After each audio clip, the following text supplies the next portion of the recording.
दोस्तों नमस्कार। AB classes YouTube channel में आप सभी का स्वागत है। आज का सब्जेक्ट है फिजिक्स और फिजिक्स के सभी टॉपिक की स्टडी हम लोग प्रॉपर तरीके से बने हुए हिंदी और इंग्लिश में नोट्स से कर रहे हैं और आज हम लोग समझेंगे त्रिभुज एंड चतुर्भुज का नियम। यदि हम सब्जेक्ट फिजिक्स की बात करें तो इसमें जो एग्जाम में क्वेश्चन पूछे आते हैं उसमें सिर्फ इनके स्टेटमेंट लिखने को आते हैं। वो यदि आप इनके स्टेटमेंट विथ डायग्राम समझना चाहते हैं तो वीडियो पूरा देखें और जो मैं समझाता हूं उसको ध्यान से जरूर सुनें। तो चलते हैं, स्टार्ट करते हैं। तो अब आप लोग ध्यान से सुनेंगे। सबसे पहले जो सामने आपको स्टेटमेंट लिखा दिख रहा है हिंदी और इंग्लिश में, जिस भी भाषा में आप लिखना पसंद करते हैं उसमें आप नोट्स बना लें। तो जो डायग्राम अभी मैं समझाऊंगा उस डायग्राम को भी आपको बनाना है और कुछ ज्यादा नहीं लिखना है आपको। जितना मैंने यहाँ पर लिखा है स्टेटमेंट उतना ही लिखना है और अगर एक्स्ट्रा कुछ करना है तो डायग्राम अभी मैं बनाऊंगा उसको बनाना है और जो मैं फॉर्मूले बताऊंगा उन फॉर्मूलों को लिखना है। अब जो स्टेटमेंट लिखा है उसको मैं बिल्कुल स्टेप बाय स्टेप पढ़ूंगा और डायग्राम बनाते हुए चलूंगा, उसको समझाते हुए भी चलूंगा जिससे आपको स्टेटमेंट समझ में आ जाए।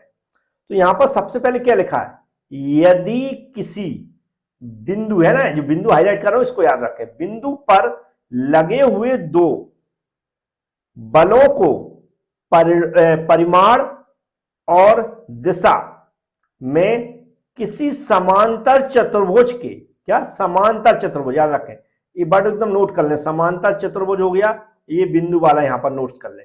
समांतर चतुर्भुज के एक कोणीय बिंदु से खींची गई दो आसन्न भुजाओं द्वारा निरूपित किया जाए।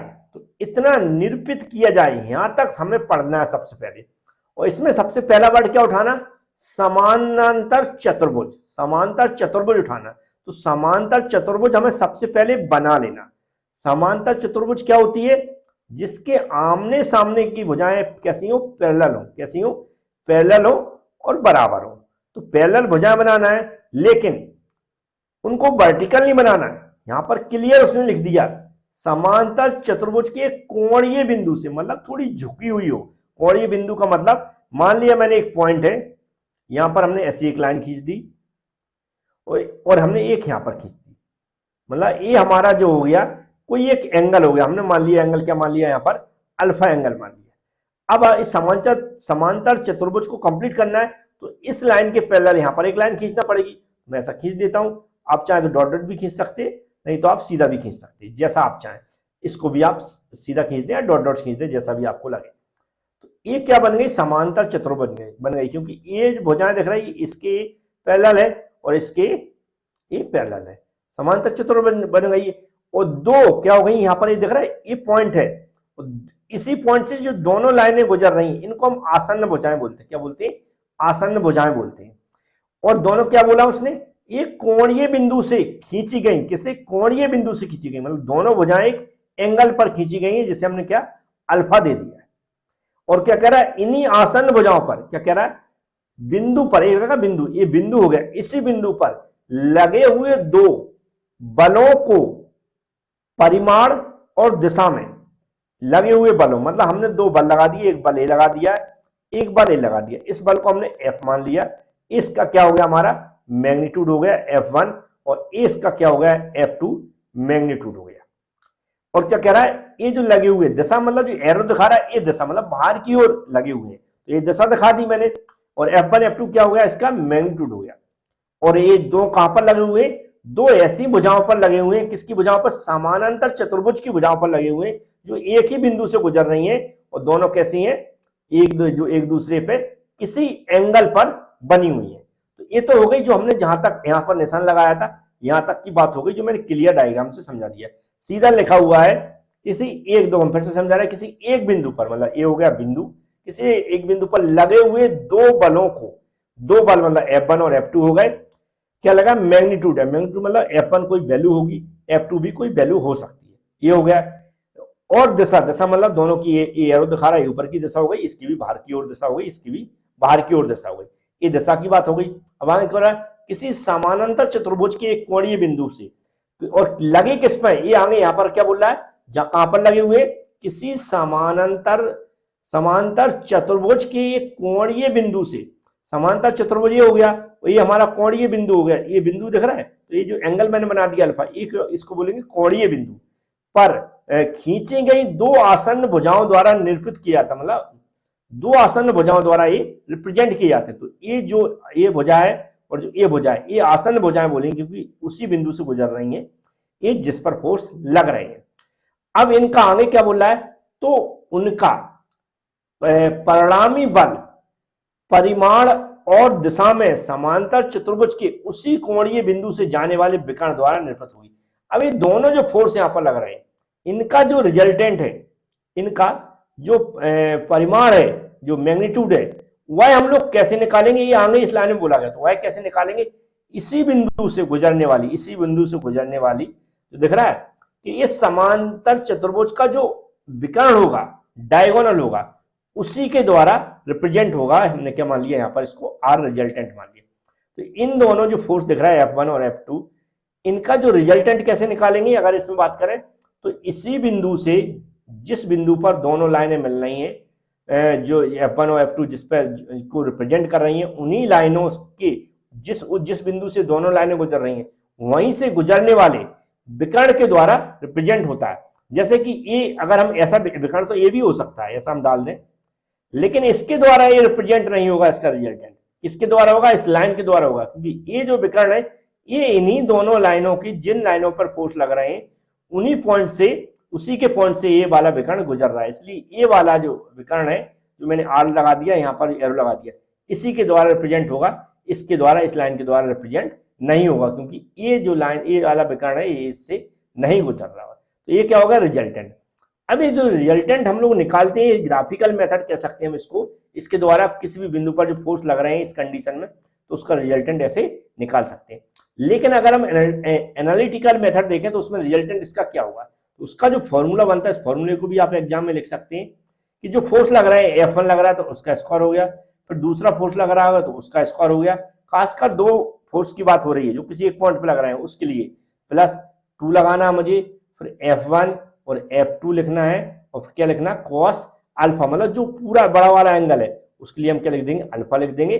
और जो हमारा ये भी किसी एंगल पे लगेगा, जो हमारा विकर्ण गुजर रहा है, उसको मैंने थीटा मान लिया। लेकिन जो पूरा एंगल है, जो दोनों फोर्स F1 F2 लग रहा है, उस एंगल की बात करेंगे, और पूरा ऐसा रूट चढ़ा देना। तो ये इसका रिजल्टेंट निकाल सकते हैं। अगर इसकी हम डायरेक्शन की बात करें तो डायरेक्शन के लिए फॉर्मूला बनता है, वो होता हमारा tan थीटा, या tan थीटा, मतलब थीटा क्यों आ गया, क्योंकि ये रिजल्टेंट इसकी डायरेक्शन निकाल रहे हैं हम लोग, तो ये tan थीटा इक्वल हो जाता हमारा Q sine alpha, Q sine alpha upon P plus Q cos alpha. ये हमारा इससे क्या निकाल सकते हैं, हम डायरेक्शन निकाल सकते हैं। तो ये हमारा जो समांतर चतुर्भुज का नियम है वो आपको समझ में आ गया होगा। आपको ये डायग्राम बना देना है, ये फॉर्मूले लिख देना दोनों, और ये स्टेटमेंट लिख देना है, तो सब कोई भी चेक करेगा वो नंबर आपको दे देगा। अब त्रिभुज का नियम भी समझ लेते हैं। तो ये जो स्टेटमेंट आपको दिख रहा है सामने, बलों के त्रिभुज का नियम, इस स्टेटमेंट को भी आपको जैसा यहाँ पर लिखा वैसा ही लिख कर आना है एग्जाम में, और डायग्राम जो मैं अभी बना के समझाऊंगा उस डायग्राम को बना के आना है। तो यहाँ पर जैसा लिखा पहले मैं समझा देता हूँ, कहाँ तक आपको याद करना है, कैसे कैसे डायग्राम बनाना, जैसे मैंने अभी ऊपर का समझाया हुआ था। क्या लिखा, यदि, क्या लिखा, यदि दो बल पिंड के एक बिंदु पर, दो बल पिंड के एक बिंदु पर एक साथ कार्य कर रहे हो और वे परिमाण एवं दिशा में एक त्रिभुज की दो क्रमानुसार भुजाओं द्वारा प्रदर्शित किए जाते हो, क्या प्रदर्शित किए जाते हो। तो यहां तक प्रदर्शित किए जाते तक सबसे पहले आप डायग्राम बना लें। प्रदर्शित, मान लो एक त्रिभुज की बात कर रहे हो, त्रिभुज बनाना पड़ेगी, तो हमने ऐसी त्रिभुज बना ली, मैंने मान लिया ऐसी बना ली है, और कैसी भी बना सकते हैं आप, हमने इसको ऐसा कर दिया है, मतलब यहां पर ऐसा कर दिया है, ऐसे कर दिया। ये क्या हो गई, दो भुजाएं हो गई, किसकी, त्रिभुज की। इसको कुछ भी नाम दे देते हैं, मान लो मैंने इसको ए त्रिभुज को, इसको मैंने यहाँ से कोई बिंदु है, यहाँ से मान लो स्टार्ट किया है, तो यहाँ से मान लिया P कोई फोर्स लग रहा है, इस पर क्या लग रहा है, P कोई फोर्स लग रहा है, इसको मैंने A दे दिया है, और यहां पर इससे भी एक पॉइंट यहां पर मैंने सी दे दिया है, और यहां पर भी एक फोर्स लग रहा है, इसको मैंने ए पी दे दिया, इसको मैंने क्यू दे दिया। मतलब जो त्रिभुज है इसकी दो लाइनें जो हैं उन पे दो फोर्स लगा दिए मैंने, पी लगा दिया और क्यू लगा दिया। इसके यहाँ पर एरो यहाँ पर भी लगा सकते हैं और ऐसे यहाँ पर भी लगा सकते हैं, नहीं तो ऊपर लगा दें। तो क्या कह रहा है आगे, उनका जो परिणामी और परिमाण है या फिर एवं दिशा में जो विलोम क्रम का मतलब अपोजिट में त्रिभुज की तीसरी भुजा द्वारा प्रदर्शित किया जाता है। तीसरी भुजा द्वारा जो क्लोजिंग साइड होती है, तो ये जो हमारी जो साइड आप खुली हुई दिख रही है त्रिभुज, तो इसे हम क्लोजिंग साइड बोलते हैं। क्या बोलते हैं? क्लोजिंग साइड बोलते हैं। ये आपको दिख रही है। तो ये जो डायरेक्शन कैसी आ रही है, ऊपर को जा रही, तो इसकी अपोजिट डायरेक्शन कैसी होगी? ऐसी। क्योंकि अगर एक ऐसी आ रही है, अगर हम ऐसा एरो लगाएंगे तभी हुआ अपोजिट डायरेक्शन कहलाएगी। क्या कहलाएगी? Opposite direction. तो जो यहाँ पर दो त्रिभुज की भुजाएं हैं, इन पर जो फोर्स लग रहे हैं, इनका जो रिजल्टेंट है वह किसके द्वारा प्रदर्शित होगा? वह तीसरी भुजा द्वारा प्रदर्शित होगा, जो इसकी क्लोजिंग साइड है। और वो भी जो यहाँ पर रिजल्टेंट है वो कैसा रिप्रेजेंट होगा? इसकी अपोजिट डायरेक्शन में। कैसे में? विलोम क्रम, मतलब उसकी अपोजिट डायरेक्शन में, जो कि अभी इंग्लिश में यहाँ पर लिखा भी होगा, आप पढ़ सकते हैं। लिखा reverse order represent. Reverse order मतलब ये फोर्स आपको दिख रहा है ऐसे जा रहा है, ये इसकी भी दिशा ऐसी है, मतलब दोनों की दिशा ऐसी जा रही थी, लेकिन इनके अपोजिट डायरेक्शन में ये हो गया, मतलब रिवर्स डायरेक्शन में हो गया। तो ये रिवर्स डायरेक्शन में होगा, वो भी तीसरी क्लोजिंग साइड के द्वारा प्रदर्शित किया जाएगा। तो ये जो लाइन है ये इसका क्या दिखाएगी? रिजल्टेंट बताएगी इसका। अब याद रखें रिजल्टेंट बताएगी, तो अभी इससे हम सीखते क्या? तो ये ग्राफिकली मेथड से यदि कोई इस तरह के फोर्स है जो त्रिभुज के नियम से हम लोग फाइंड आउट कर सकते हैं। यदि कोई क्वेश्चन आता है तो उससे ग्राफिकली मेथड कभी ऐसा पूछा नहीं जाता फिजिक्स में, लेकिन अप्लाइड मैकेनिक्स वगैरह हम पढ़ते तो वहां पर इस तरह के न्यूमेरिकल क्वेश्चन पूछे जाते, तो वहां पर हम रिजल्टेंट ग्राफिकल मेथड से निकाल सकते हैं। लेकिन हमें यहाँ पर स्टेटमेंट याद करना, तो जैसा मैंने लिखा है वैसे समझा दिया कि क्लियर लिखा। देखो, यदि दो बल, क्या दो बल मतलब पी हो गया और क्यू हो गया, एक बिंदु पर एक साथ कार्य कर रहे हैं, मतलब एक बिंदु, ये बिंदु आपको दिख रहा है, इस पर एक साथ कार्य कर रहे हैं, मतलब ये जो इसी दिशा में आ रहा है वो इसको ये खींच रहा है, इसको ये मतलब ये नीचे से लग रहा है और इसको ये ऊपर की ओर ये खींच रहा है, मतलब एक ही बिंदु पर लग गए। क्योंकि अगर आप यहाँ की जगह इसको यहाँ पे क्या एरो कहीं भी लगा सकते हैं, इसका मतलब ये है इसी बिंदु पर लग रहा है, कह सकते हैं हम ऐसे क्या कार्य कर रहे हैं। तो क्या कह रहा है? बे परिमाण एवं दिशा में एक त्रिभुज की, और किसके द्वारा रिप्रेजेंट हो रहा है? क्लियर लिखा है, एक त्रिभुज की दो क्रमानुसार भुजाओं द्वारा प्रदर्शित किए जाते हैं। क्रमानुसार क्या है? एक पहली भुजा हो गई, फिर उसके साथ जुड़ी हुई दूसरी भुजा ये हो गई, ये हो गई, इन्हें बोलते हैं क्रमानुसार। एक भुजा फिर इससे जुड़ी हुई दूसरी भुजा, मतलब एक हुई क्रमानुसार। क्रमानुसार का मतलब एक चीज और होता है, एक दूसरे से लगी हुई और डायरेक्शन भी एक जैसी है, आगे को बढ़ रही है। कैसी बढ़ रही है? दोनों आगे को बढ़ रही है, क्योंकि ये एरो बता रहे हैं, एरो दिख रहा है, ये आगे को बढ़ते हुए दिखा रहे हैं। ये हो गई क्रमानुसार। क्या होगा? क्रमानुसार द्वारा प्रदर्शित किए जाते हैं। दोनों फोर्स या जो बल है वह कैसे प्रदर्शित किए जाते हैं, ये मैंने क्लियर यहां तक लिख दिया। आगे लगा उनका जो रिजल्टेंट हम कह सकते हैं, परिणामी परिमाण कह सकते हैं, एवं दिशा, जो इनका रिजल्टेंट है वो इसकी दिशा किसके द्वारा रिप्रेजेंट हो रही है? जो तीसरी साइड है, त्रिभुज की तीसरी साइड भी होती है, त्रिभुज की तीसरी साइड द्वारा रिप्रेजेंट हो रही, लेकिन विलोम क्रम में, उसकी रिवर्स डायरेक्शन में। रिवर्स मतलब इनकी देखो, ये फोर्स की दिशा ऐसी थी, और सेम दिशा इसकी भी ऐसी है, लेकिन इसकी रिवर्स कैसी होगी? इसके अपोजिट बनाएंगे, तो ये क्या हो गया? इसका अपोजिट हो गया। और ये लाइन क्या दिखा रही है? रिजल्टेंट, मतलब आर रिजल्टेंट शो करा रही है। उम्मीद है इसका भी स्टेटमेंट आपको समझ में आ गया होगा। उम्मीद है इसी तरह के और भी वीडियो के लिए आप हमारे चैनल को सब्सक्राइब कर सकते हैं, बेल आइकन पर क्लिक कर सकते हैं, जिससे कि आने वाले वीडियो की नोटिफिकेशन आपके पास पहुंच जाएगा। इसके अलावा जो हमारा यूट्यूब चैनल है उस पर प्लेलिस्ट बनी हुई है अप्लाइड फिजिक्स फर्स्ट के नाम से, उसमें जाके ये सभी लेक्चर मिल जाएंगे, आप और भी लेक्चर की स्टडी कर सकते हैं। Thank you friends.